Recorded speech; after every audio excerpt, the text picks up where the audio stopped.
ओम नमः शिवाय। सभी भक्तों को जय श्री राम।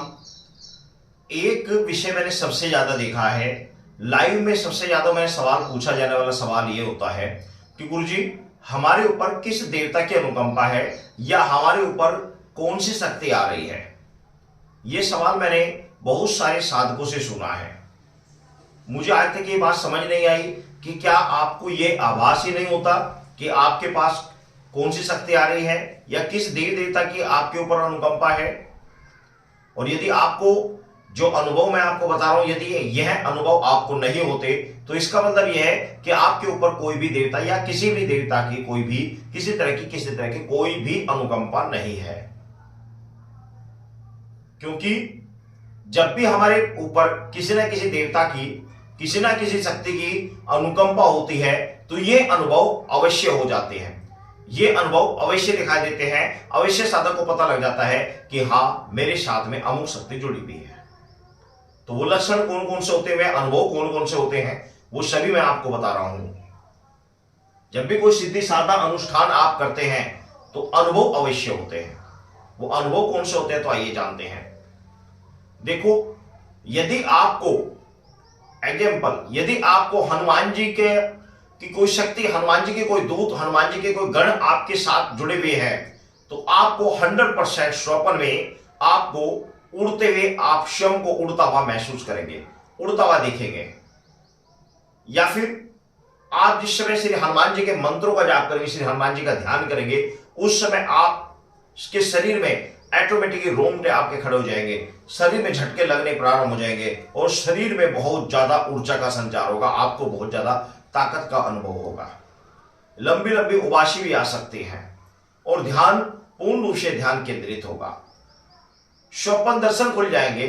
स्वप्न में आपको श्री हनुमान जी के मंदिरों के दर्शन, किसी बड़े विशालकाय बंदर के आने का संकेत, तो इस तरह से आपको श्री हनुमान जी से संबंधित आपको स्वप्न दिखने प्रारंभ हो जाएंगे। आपको जैसे ही आप उनके भजन को सुनेंगे तो आपके रोंगटे खड़े हो जाएंगे, आपके शरीर में अलग ही प्रकार की चेंजेस हो जाएगी। इसी तरीके से आप माता मां काली के विषय में भी आप समझ सकते हैं। इसी विषय में आप अन्य देवताओं के विषय में भी समझ सकते हैं। जब भी हम अपने उस देवता से संबंधित मंत्रों का जाप करते हैं जिसकी शक्ति हमारे साथ जुड़ी हुई है तो तुरंत ही शरीर में चेंजेस होना प्रारंभ हो जाता है। शरीर में एक अलग ही प्रकार की ताकत, एक अलग प्रकार की ऊर्जा का संचार होना प्रारंभ हो जाता है। जैसे ही हम उनकी छवि को देखते हैं मन करता है कि बार बार उनको देखते रहें, बार बार उनको देखते रहें। जैसे ही उनके नाम का जागरण कीर्तन कहीं पर सुनाई दे जाता है तुरंत रोंगटे खड़े हो जाते हैं।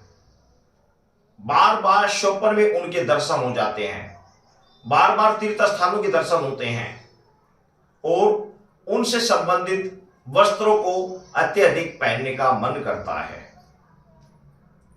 जैसा देवता होता है या देवी का स्वरूप, कोई शक्ति, कोई गण आपके साथ जुड़ते हैं, उसी के अनुरूप आपका व्यवहार बनता चला जाता है।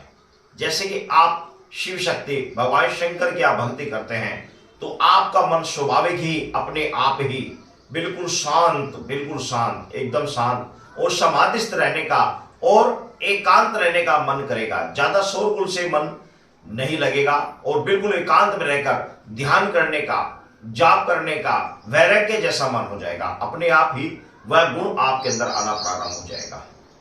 यदि आप के ऊपर हनुमान जी की अनुकंपा है तो आप अपने आप के अंदर ही आपको एक अलग ही प्रकार का बल, अलग ही प्रकार की आपकी भक्ति करने का मन और एक उनसे संबंधित वस्त्रों को पहनने का, ब्रह्मचारी रहने का, पाप कर्म से बचने का, ऑटोमेटिक ही आपका स्वभाव उस तरीके से परिवर्तन हो जाएगा।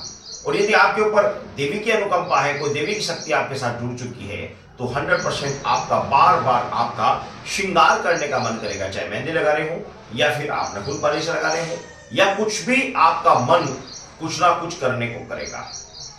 उनसे संबंधित कभी मिठाई खाने को मन करेगा, उनसे संबंधित कभी आपको अलग ही प्रकार की महक खुशबू आएगी।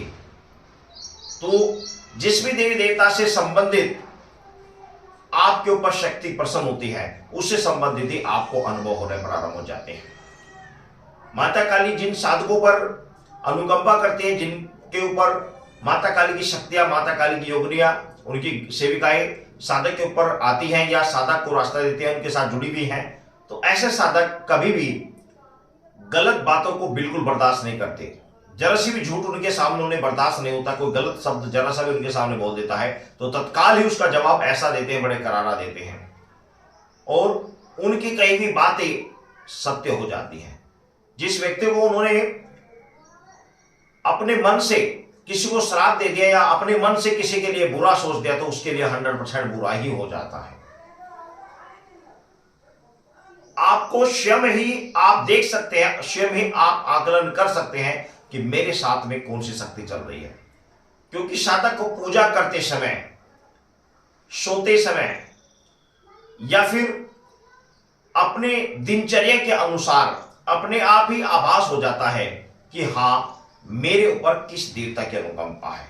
और सबसे बड़ी बात अब आ जाती है, सबसे बड़ी बात कि आपका विवेक, आपका माइंड ध्यान से बिल्कुल शांत होकर अपने विवेक से पूछे, अपने ध्यान से पूछे कि मेरे साथ में कोई पॉजिटिव शक्ति है या नहीं है, और यदि नहीं है तो किस कमी के कारण नहीं है, मैं क्या त्रुटि कर रहा हूं, किस गलती को कर रहा हूं, जिस गलती के कारण मेरे साथ में कोई शक्ति नहीं जुड़ पा रही है या मैं इस लायक नहीं बन पा रहा हूं। ये अपने विवेक, अपने अंतर आत्मा से पूछे, शांत होकर बैठकर पूछे, आपको अपने आप ही उत्तर मिल जाएगा। किसी के पास जाने की जरूरत नहीं है, किसी से पूछने की जरूरत नहीं है। और ये जो उपाय मैं बता रहा हूं, ये जो तरीके मैं आपको बता रहा हूं, ये बिल्कुल ही प्रैक्टिकल है, 100% प्रैक्टिकल है, साधकों ने किए, अनुभव है। तो इस तरीके से आप खुद ही पता कर सकते हैं कि आपके ऊपर किस देवी देवता की अनुकंपा है। आपको किसी के पास जाने की जरूरत नहीं, तो आप स्वयं अपना आकलन खुद करें। सभी भक्तों को जय श्री राम।